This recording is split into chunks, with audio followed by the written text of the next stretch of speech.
Hi, everyone. Welcome here back to Grow Your Business with the VA Summit. We have Lindsay Chapman with us right now, and Lindsay's going to discuss benefits of hiring a virtual assistant. HR, this is an HR specialist, something everybody needs. You guys need to behave out there. And also, we're also going to discuss bilinguals. So many of you out there might speak Spanish, speak a different language, and then you didn't think, oh, somebody out there in the virtual world can't help speak the language. Not true. There's so much out here virtually that people can help you, and Lindsay is going to discuss all of that with us right now. Thank you so much, Lindsay. Oh, thank you so much for having me. Thank you. So can you let's just dive in. Tell everybody about yourself and your business. So my name is Lindsay, and I've been doing human resources, recruiting, staffing, and training for over 15 years now. For the past 5 years, I've been running a human resources consulting, management, and administrative firm that specializes in remote and virtual talent. In the beginning, 5 years ago, it was more about educating people that it was even an option. I mean, of course, we do traditional staffing with our traditional clients, but for small businesses, having the cost effectiveness and, not having some of the restraints of overhead with virtual work was a better fit for them. So being able to have that as an option for them was just about educating them in the beginning. Now it seems that a lot of people do understand, especially small businesses, because they're getting that message from lots of different places. So when small business clients come to us now, they're saying, I want a virtual, social media manager, or I want a virtual, web and IT guy. So we're able to help them with that, and it's less about education. So we're moving on to corporate America now. Now we're starting to work with large, organizations. I work with Amazon. I work with Stanley Black & Decker. I work with one of the largest telecommute and oldest telecommute companies in the world, Sutherland Global. And I help them to put HR strategies together for their traditional teams, for their virtual teams, and for any hybrid teams that they have. So they might have some traditional workers and some virtual workers working together on a project or working together ongoing long-term. So those are the things that we've been focusing on recently. Wow, that's amazing. How did you get started with all of that going virtually? One of the positions that I had when I was doing corporate HR was a really unique position. It was a traveling HR position, and it was just a contract. And I brought it to my boss and I said, hey, look, this is a really weird HR job. I love my job here, but I really want to take this job because it's just weird. And he looked at it and he said, you're right, it's weird. And they're paying a ton of money. When the contract, you apply for it, get the job. When it's over, you can come back and work for me. And that's exactly what I did. So Wow. I went and did this job. And I traveled around to 15 different student housing locations all over the United States and set up virtual HR processes and procedures for them. And through that, and this was about 10 years ago. So, I mean, we did have some of the communication tools that we have now, like Skype. Obviously, we had Gmail and that kind of thing. But a lot of the stuff was done through recording videos and having, a place where people can go and access those videos to take training. Digital signing tools. So it was like piecemealing a bunch of stuff together. Nowadays, we have all-inclusive tools, HRIS, ATS systems that kind of like push all of those into the same package. And then what we don't get out of it, we can enhance with things like Zapier or IFTT, if this and that, or anything else like that. So, yeah. That's very interesting. And for your boss to even say you could come back, that's really nice of them. The funny part, though, is that whenever I did come back, I was really bored. So I went out and opened a business. You needed that challenge. Yeah, no, because after I had figured all this stuff out, I felt like it was really, really valuable to small business, and I just wanted to share it with everybody. And when I went back to regular, HR, oil and gas job, it was very stagnant and boring and in the same industry and very, using the same old tools, doing the same old thing, and it wasn't innovative for me. So I wanted to go out there and be more innovative again. Wow. So for small businesses that are listening right now, what size of their company do they need to have for you to work with them? It's really individualized to the client and their needs. I find that we have small and then we have micro. And micro business is usually a solo entrepreneur who's doing everything, right? That person usually needs help before a small business needs help. And they need help because you just hit that max hours of time that you're capable of putting in a day. And I know that I hit that too. I hit that wall, pretty soon on in my business.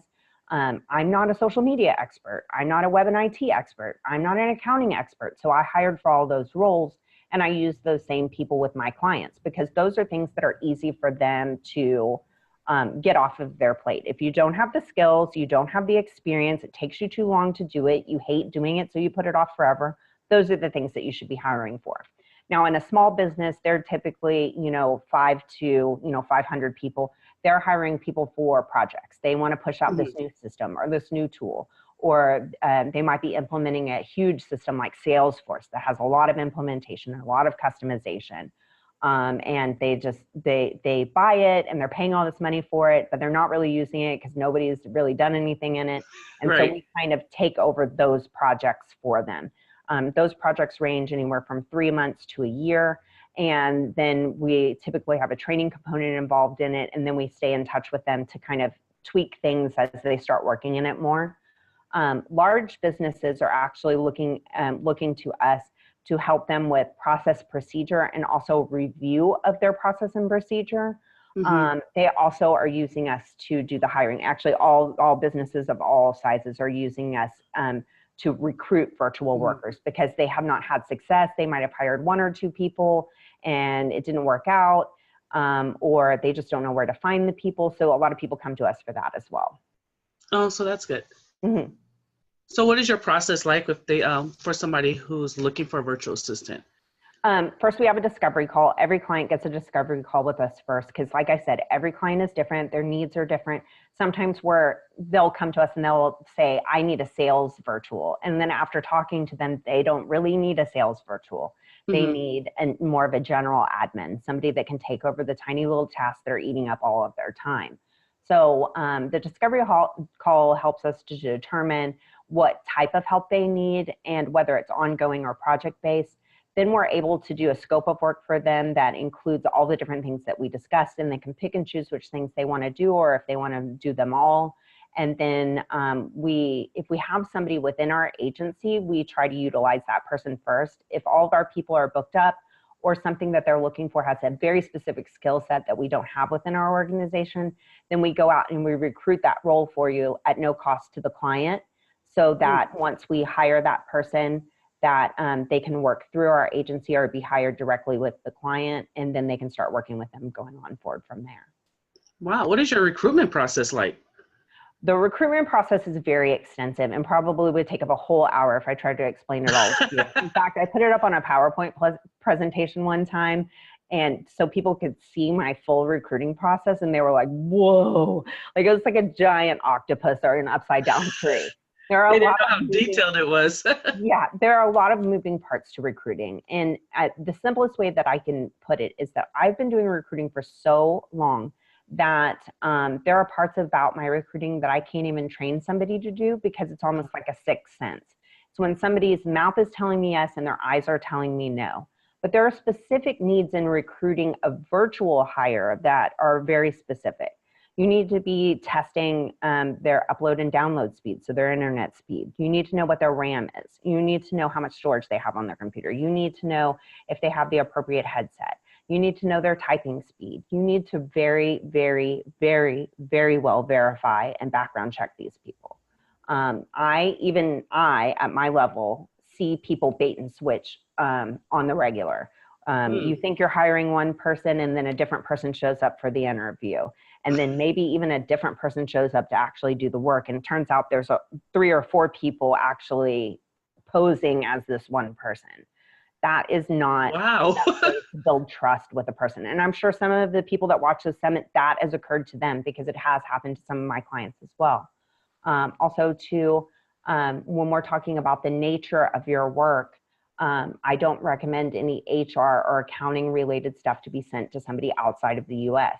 That is a personal preference of mine because I'm very active with cybersecurity here in the Houston area. And you do not want accounting and HR information out on an open cloud, just floating out in space. So that's something that you should keep within your country, no matter what country you're in. Anything else is easy to go outside of the country. But if you're working with virtuals that are outside of the country, you need to understand that they need a living wage too. I understand that there are people that are willing to work for $3 an hour, but that doesn't mean that you have to pay them $3 an hour. We should all be fair. Exactly. And you shouldn't discriminate against people because they are from another country, because we have had very skilled and qualified resources that have worked for us for a full 5 years that live in another country. And they are some of the best employees that we've ever had. And our clients love them. Also, you need to make sure that you're working in a VPN with them that is US based, so that your work with them is protected and safe on a US based server. You know, above and beyond that, I do behavioral recruiting. So that means that I'm asking them a lot of critical skills questions, double negative questions. They have to choose one, pick one of the double negative answers, and then explain to me why. I want to know what makes them tick. I want to know what problems they're having in their virtual work. I want to know how they've resolved those issues. And I do not work with any, and my clients do not work with any virtuals who haven't worked for 2+ years. I say 2+ years because the first 2 years in virtual work, there's a huge amount of attrition. Mm-hmm. So everybody and their mother wants to work from home, and I know because they PM me and DM me all day long, calling me on my personal phone and, and emailing me looking for work. Just because you want to work from home doesn't mean you're skilled or qualified to work from home. It is not a vacation that you get a paycheck for. It is not, an easy ride. In fact, a lot of virtual workers, at least the good ones, the top 10%, have to work twice as hard in their communication skills. They have to be closing every single loop, telling you every single thing that they're doing, and giving you more information than you need in order to make you feel comfortable, because we don't have the touch factor. So, right. We just need to make sure that we are not taking risks with our work or with our clients' work with people who are trying out working from home. People that have gone through 2 years of working at home have gone through the trials and tribulations. They know what works. They know what doesn't. They know if they're cut out for it or not. So I definitely would not hire a virtual administrator who has not been working for 2 years if your work's important. Now, if you're looking for a cheap entry-level virtual assistant and the stuff's not critical, it's like data entry, research work, very easy work that the person seems overly qualified for, then by all means, take a chance on them. But I just don't personally for our clients in Meadows Resources. Oh, I like how you explained your whole background of the whole process, because I think it's important for those who are looking for someone to hire for your caliber to explain, this is your process. Mm-hmm. This is the type of person that you're going to be getting if you hire them. Yeah, I mean, we do not have $3 an hour resources at Meadows Resources. I don't think we have a single resource that bills under $30 an hour. And that's because our people are highly skilled, highly vetted, have excellent education certifications in the systems and tools that they use. And they have excellent reviews with our clients and have been working with us for years. We have almost no turnover within our organization. We just add people and then they stay on with us. So you're getting the best of the best. Yeah. Oh no, it is absolutely the best. From the way you're explaining it, you're getting the best. There are other ways to find virtuals, without coming to a boutique and, virtual agency like mine. There are other agencies out there. I cannot speak for how they do their business or what their internal processes are. I would hope that their standards were as high as mine, but, I have heard feedback that some of them aren't. And then there's third-party introduction services. So that would be like your Upwork, your Guru, your Freelancer, your Fiverr, that kind of place. And you have to understand that essentially what that is it's like Craigslist. It's a place where somebody who wants a job and somebody who has a job are blindly introduced to each other and can decide if they want to work with each other. Upwork and Guru and Freelancer and Fiverr, they do a minimal amount of verification on the person. Some people would say that the verification is extensive, but I promise it's not as extensive as what I do to hire somebody. No, I mean, not at all. Literally, you take a picture of yourself, with your ID, and that's about it. That's the whole verification process. I want to know if this, they're getting full accounting and finance, criminal background checks, all, verifying their address, all kinds of things. And I've turned away very qualified people who didn't meet my standards. And I'm okay with that because I need to trust the people that my clients are working with. So, and I hear both virtuals and clients go, well, I went on to Upwork and I had a horrible experience. And I'm like, well, I mean, when was the last good experience you had on Craigslist? Because it's essentially the same thing.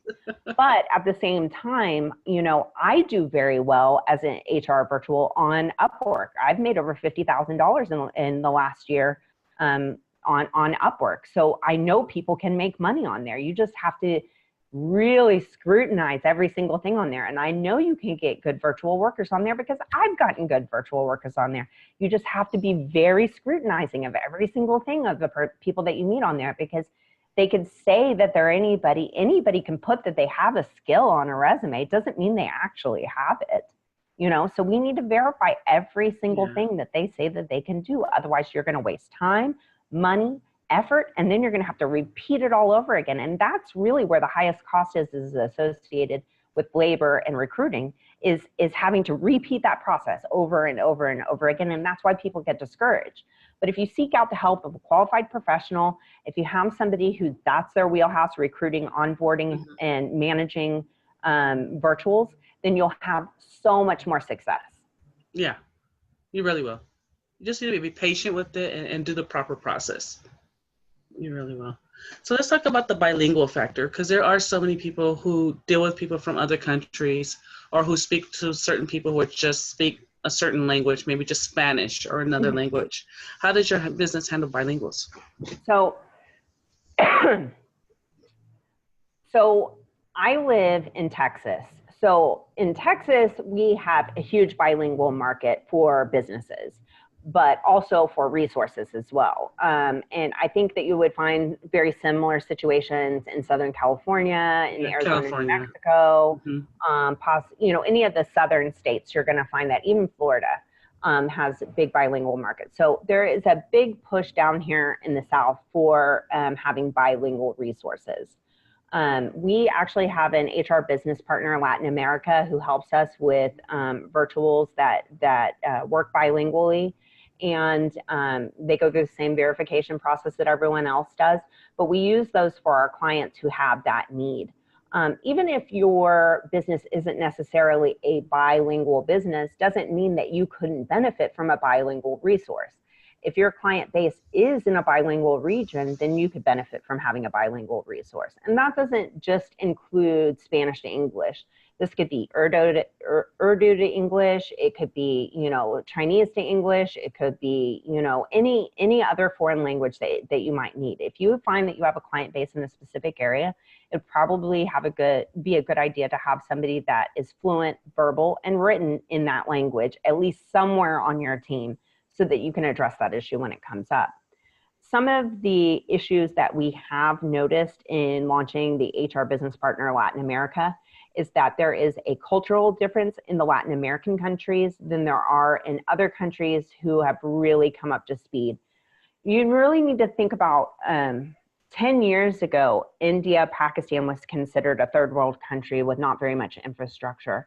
And they put a lot of time and effort into figuring out this telecommute thing. They really did. I mean, you wouldn't think to hire a web and IT guy that wasn't from India at this point, But 10 years ago, that would have been really super weird.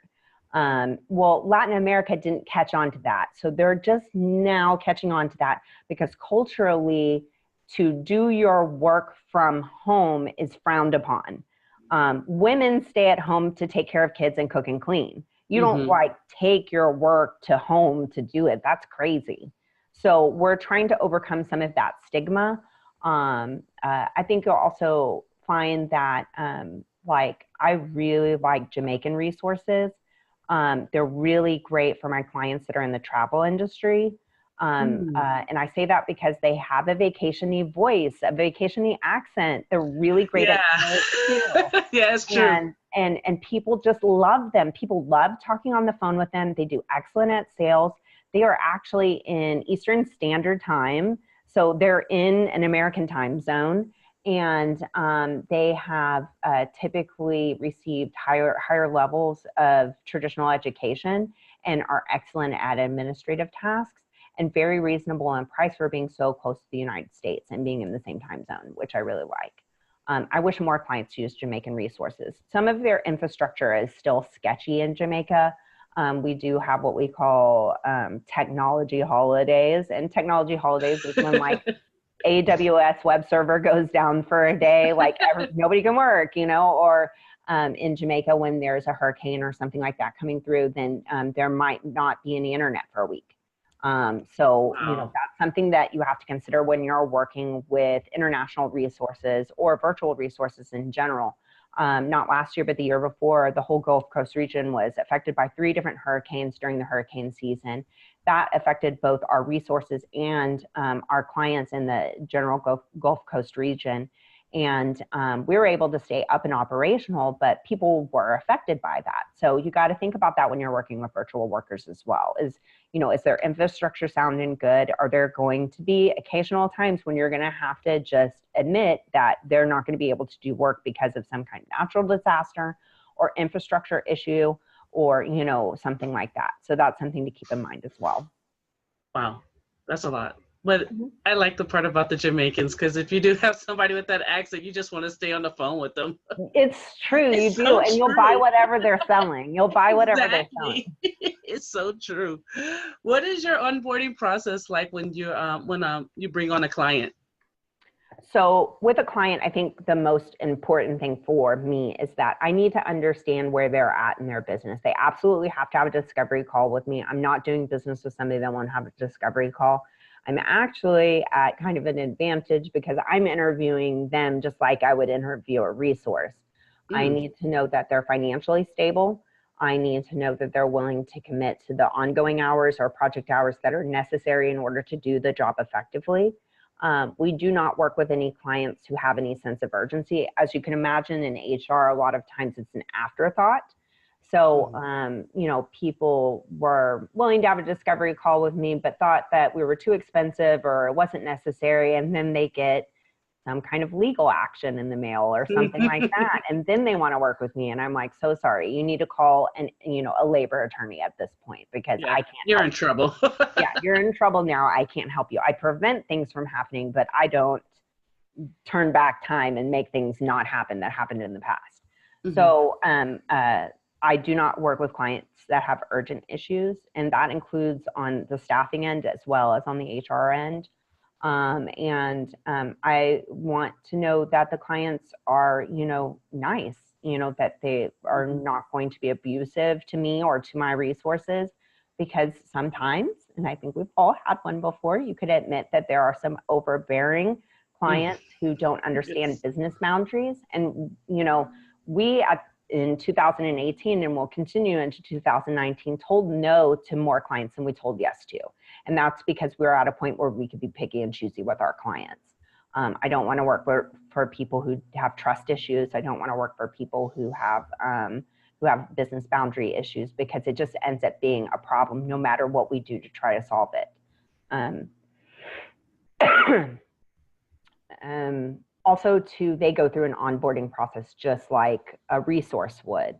So there's we do a discovery call, and then after the discovery call, they get a scope of work. After the scope of work is approved, because sometimes there's adjustments and negotiations that happen on Mhm. that scope of work, then that gets dropped into a digital signing document. They sign that digital signing document, which includes auto billing information, because we do not work with clients that don't set up with us with auto billing. And then we start working with them the next Monday. We set up the resources in the timekeeping system. We set up the clients in the timekeeping system. We set both of them up in the accounting system. And then after that, they're ready to work on that next Monday, where they have a kickoff period with their resource. So the kickoff period is really the only period that I'm involved in. We have a kickoff meeting. We outline all the different things that we need to do in a project management system, or a spreadsheet, or a Word document, however the client wants to outline it. Everyone's Mhm. different. Their needs are different. How they Yes. understand things are different. So we don't try to make the clients fit into our systems. We try to fit into the client's systems to make it less traumatic for them to have this experience. And once they go through the honeymoon period, which we call the kickoff period, and we consider them stabilized, then they work directly with their resource going forward from there. The only other time that we would become involved again at that point is if the client lets us know that there's an issue or the resource lets us know that there's an issue. Then we step in as an HR manager and we try to put systems, process, procedure, training, anything that they need in place in order to get them back on the same page. Then we go through another, honeymoon period together where we're watching them. And then once they stabilize again, then we move on. Sometimes during that period, we find that we need to make a change of a resource. And this happens from time to time too, because let's face it, people's lives change. Sometimes you're working virtual for 2 years and you decide you just want to go back and get a regular job, or you want to go to school, or you want to cut something your different. hours, from 40 hours to 20 hours. Well, you might not be able to handle your full client load at that point or at all. So sometimes we have to make substitutions. So then we go through, an onboarding phase again with a new resource. And it happens very rarely, but when it does happen, it's usually for the better. And, sometimes a resource works with a client for a while and they're like, we're just not communicating, we're not meshing. And I'm like, the connection's not there. Yeah, exactly. They're not grooving for whatever reason. So we make a substitution and then it's like, it's like matchmaking. It's like perfect from then on, and everything works better and works easier. Sometimes people's communication styles are just so different that it doesn't mesh. And so we try to make accommodations for that as well. So that's what the onboarding process looks like, but it's really seamless for the client. I mean, they receive their screenshot reports every week. They're working with a resource every week. They're having regular meetings with a resource every week. So they understand everything that's going on. We're working in their project management system or their task list or whatever they have going on, so they can see the things as they're being done, and we're moving on to the next things. And then they have us there in the background, which is something you don't get in the third-party introduction services like Upwork, Freelancer, and Guru, is that you have an HR person that can step in at any point when things start to go wrong, so we could get people back on track. Because let's face it, just because you're a business owner doesn't mean that you're a great manager, Yeah. So sometimes we do need help from time to time. And it's nice to have that HR manager back in your pocket, so when things don't go right, you can kind of get back on track. That's true. That sure makes a lot of sense. So in closing with everybody, what would be your how would you tell everybody who's like thinking about hiring somebody of your nature, of your business, who's like, because I know for a lot of businesses, they didn't even think about hiring somebody like you, which is important, because some people feel like, oh, I have a little business or I have this business, I don't need HR. So somebody who's on the fence of saying, you know what, I have 2 or 3 employees already, or I need my business to grow, hiring somebody like you is perfect. Right. And like I said before, HR sometimes, well, actually most of the time is usually an afterthought. It's usually the last department to be added when it really should be one of the first. Think about all of the time, money, and effort you spend on the people within your organization. Think about all the time, money, and effort you're spending to learn how to do 5 people's jobs. I mean, you can go